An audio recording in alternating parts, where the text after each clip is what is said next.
मैं पिछले 50 साल से 4 साल से ज़्यादा वकालत कर रहा हूँ। और ये वकालत किसके लिए कर रहा हूँ?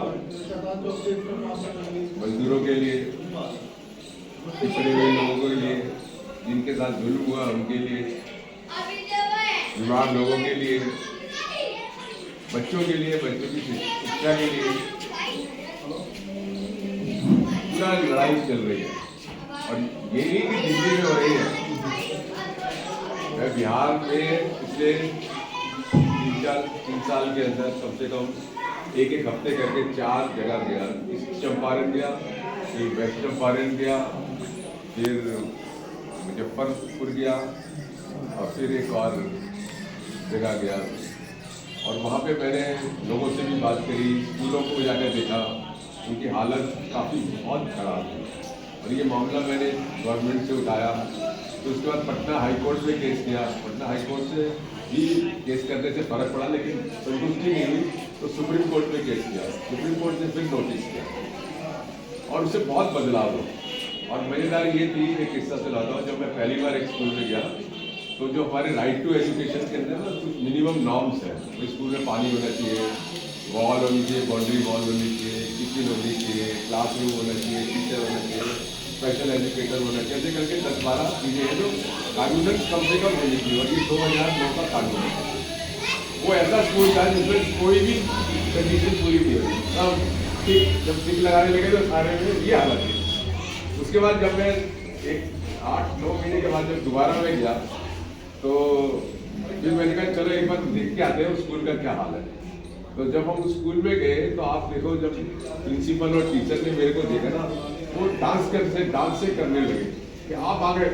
और फिर वो क्लासरूम में लेके गए मुझको और बच्चों को बोला, देखो कल तक कहाँ बैठते थे, जमीन में, आज तुम्हें डेस्क मिल गए, बाउंड्री वॉल बन गई, कमरे बन गए। मतलब पूरा नक्शा ही जो है ना स्कूल का बदल गया है।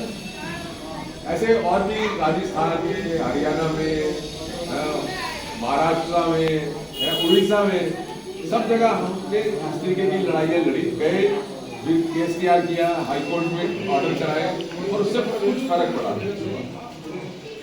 कहने का मतलब यह है मोटे तौर पर कि इतनी लंबी कानूनी लड़ाई के बाद हमें ये समझ में आया कि कानून के अंदर एक सीमाएं हैं, उसमें सारी समस्याएं आपकी हल नहीं हो सकती जो होनी चाहिए। तो इसलिए कहीं ना कहीं राजनीति की अपनी एक विशेषता है और वहां पे सीमाएं नहीं है।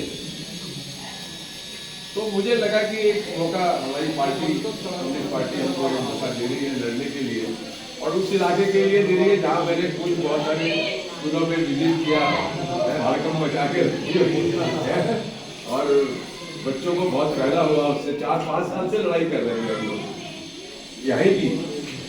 तो मुझे लगा कि एक अच्छा मौका है, इसको लड़ना चाहिए। और अब यहाँ पे देखने को ये मिल रहा है, इसलिए हम 15-20-25 दिन से घूम ही रहे हैं। अब हमें ये लग रहा है कि कवरावल नगर एक मिनी इंडिया है, मिनी इंडिया, एक छोटी इंडिया है जिसमें सब कुछ है, सारी प्रॉब्लम है। तो एक जमाना था 1998-99 में, जब हम उसको जहांगीरपुरी को लैब समझते थे। 3-4 लाख की आबादी हम समझते थे कि सारी चीज़ें यहाँ पर सारी टेस्ट कर सकते हो आप। लेकिन अभी मुझे लग रहा है कि करावल नगर भी उससे कम नहीं है। और यहाँ पे जिस तरीके की समस्याएं हैं, मतलब रोना आ सकता है किसी आदमी को अगर ध्यान से देखेगा जिस तरीके की जिंदगी यहाँ के लोग डूबल जिंदगी जो है जी रहे हैं, मतलब एक नहीं 50 प्रॉब्लम। तो ऐसे मौके पे मुझे लगा कि अगर मेरा जैसा व्यक्ति और हमारी पार्टी का कैंडिडेट यहाँ पे जीतता है तो हम लोग आप लोगों के साथ बैठकर बातें करके, आप लोगों के साथ चर्चा करके, समझ के इसको बदलाव कर सकते हैं। तो मुझे लगता है हमें इसीलिए अक्सर हम कहने लगे कि हमारी कोई भी गारंटी है और कोई हमारे पास गारंटी नहीं है। और एक गारंटी यही है कि अगर हम बनते हैं यहाँ पर तो हम आपके साथ बैठकर चीज़ों को बदलेंगे और चीज़ें बदल सकती हैं। ये ये भी देख समझ में आ रहा है मुझको, लेकिन इसमें सब लोगों का जो है सहयोग चाहिए। दूसरी बात ये भी है कि अभी जैसे हालात यहाँ पे बदल रहे हैं, बदले हैं कुछ, और हम लोगों ने भी जा के लोगों से बातें करी। शुरू में हमें भी लगा कि शायद पता नहीं लोग हमें कुछ इसमें सहयोग देंगे या नहीं देंगे, लेकिन अभी हम देख रहे हैं कि दिन पे दिन हमारा सहयोग, हमारी तरफ जो है लोगों का आकर्षण बढ़ रहा है। तो हमें उम्मीद जो है ना काफ़ी हो गई है, और हमें आज ये लग रहा है कि अगर हम सब लोग मिलकर, सब लोग अपनी एक तरफ से लगा दें, हम जो भी कर सकते हैं, तो एक वातावरण अगर हम क्रिएट कर दें कि भाई हमने तो ये एक अशोक अग्रवाल ऐसा है जो कैंडिडेट, अगर सारी लिस्ट बना लोगे कैंडिडेट की तो सबसे बेस्ट कैंडिडेट है।